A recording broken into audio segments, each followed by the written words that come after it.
کیا آپ کو معلوم ہے کہ جہنم میں لے جانے والا 34واں عمل کون سا ہے؟ اور کیا آپ یہ جانتے ہیں کہ مرد اور عورت کا ایک سی مشابہت کرنا کتنا بڑا گناہ ہے؟ اور کیا آپ یہ بھی جانتے ہیں کہ اللہ تعالیٰ کے ایسے مرد اور عورت کے لیے کیا فرمان ہے جو ایک سی مشابہت رکھنا پسند کرتے ہیں، اور ان کا کیا انجام ہوگا؟ جاننے کے لیے میری اس ویڈیو کو آخر تک ضرور دیکھیے۔ صحیح حدیث میں حضور اکرم صلی اللہ علیہ وآلہ وسلم نے فرمایا، اللہ تعالیٰ نے ان مردوں پر لعنت کی ہے جو عورتوں کی شکل بناتے ہیں، اور ان عورتوں پر لعنت کی ہے جو مردوں کی مشابہت کرتی ہیں۔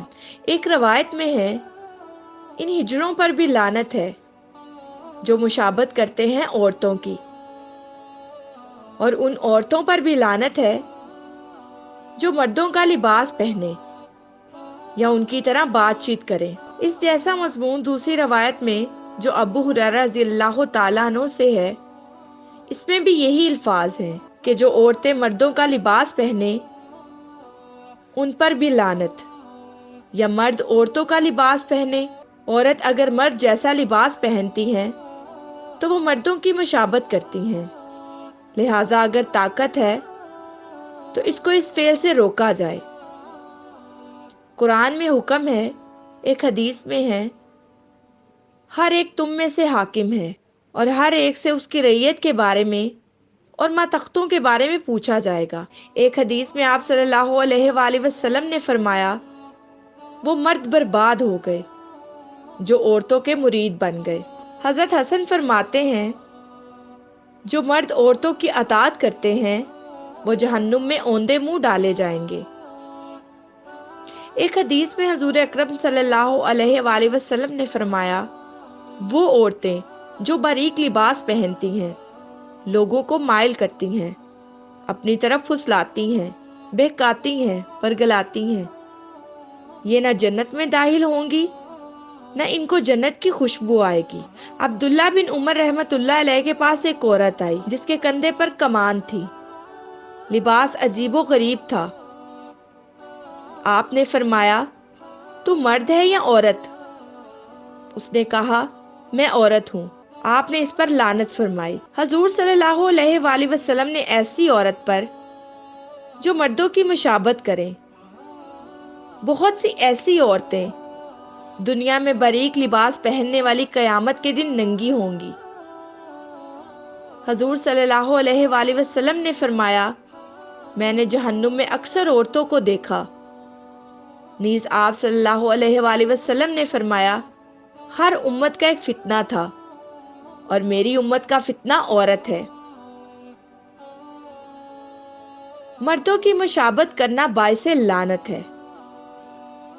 وہ کام جو عورتیں کیا کرتی تھیں اور اب تک کرتی چلی آ رہی ہیں، ان کاموں سے حدیث نبویہ میں صراحتاً ممانعت آئی ہے، مثلاً چال چلن اور حیت و شکل میں عورتوں کا مردوں کے ساتھ مشابہت اختیار کرنا۔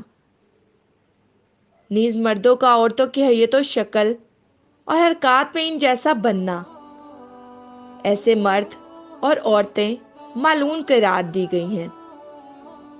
لعنت کا معنی ہوتا ہے اللہ تعالیٰ کی وسیع رحمت اور جنت سے محروم ہونا۔ حضور نبی محبوب صلی اللہ علیہ وآلہ وسلم کا ارشاد مبارک ہے، اللہ تعالیٰ نے ان عورتوں پر لعنت کی ہے جو مردوں کی مشابہت کرتی ہیں، اور ان مردوں پر لعنت کی ہے جو عورتوں کی مشابہت اختیار کرتے ہیں۔ وہ عورتیں جو لباس وغیرہ میں مردوں کے ساتھ مشابہت اختیار کرتی ہیں، ان پر لعنت ہے۔ ایسی عورتیں اس زمانے میں بہت ہیں۔ اسی طرح جو مرد رفتار، گفتار اور کردار و افعال میں عورتوں کے ساتھ مشابہت اختیار کرتے ہیں، ان کی تعداد بھی بہت زیادہ ہے۔ نیز آج کے دور میں ان مردوں کی بھی کوئی کمی نہیں جو لباس و عادات و اعتبار میں مشابہت اختیار کیے ہوئے ہیں۔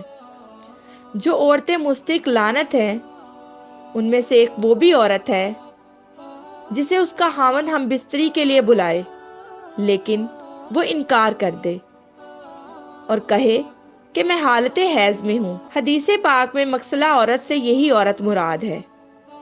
فرمان رسول اللہ صلی اللہ علیہ وآلہ وسلم ہے، اللہ نے مغسلہ عورت پر لعنت فرمائی ہے۔ جسے اس کا شوہر بلائے تو وہ کہہ دے کہ میں حالت حیض میں ہوں۔ نیز اللہ نے اس عورت کو بھی معلوم قرار دیا ہے جو وشم کا فعل انجام دیتی ہے، خواہ وہ یہ فعل خود کرتی ہو یا کسی دوسری سے کرواتی ہو۔ وشم کہتے ہیں زینت و زیبائش کی خاطر جسم کو گوندنا، اس میں نشان بنانا۔ نیز اس عورت پر بھی لعنت فرمائی جو نمس کا فعل کرتی یا کرواتی ہے، یعنی وہ عورت جو زینت اور فیشن کی خاطر اپنی ابروؤں کے بال اکاڑتی ہو۔ ہمارے پیارے نبی صلی اللہ علیہ وآلہ وسلم نے فرمایا، اللہ تعالیٰ نے بدن گودنے والی، گدوانے والی، ابروؤں کے بال اکھاڑنے والی اور اکھڑوانے والی، خوبصورتی کی خاطر دانتوں کو باریک کروانے والی اور حلقلہ میں تغیر کرنے والی عورت پر لعنت فرمائی ہے۔ اسی طرح نوحہ باز، حلق کرنے والی اور مصیبت کے وقت آواز کو بلند کرنے والی عورت بھی ان عورتوں میں داخل ہے جو خدائی لعنت کی سزاوار ہیں۔ حضور اکرم صلی اللہ علیہ وآلہ وسلم نے ارشاد فرمایا، اللہ تعالیٰ نے نوحہ کرنے والی، کان لگا کر سننے والی، سر منوانے والی، نزول مصیبت کے وقت چلانے والی اور جسم گوندنے والی اور گدوانے والی عورتوں پر لعنت فرمائی ہے۔ دعا کیجیے کہ اللہ تعالی ہم سب کو جہنم میں لے جانے والے تمام برے اعمال سے بچنے کی توفیق عطا فرمائے، آمین۔ میں امید کرتی ہوں کہ میرے ناظرین کو میری آج کی ویڈیو بہت ہی دلچسپ اور معلوماتی لگی ہوگی۔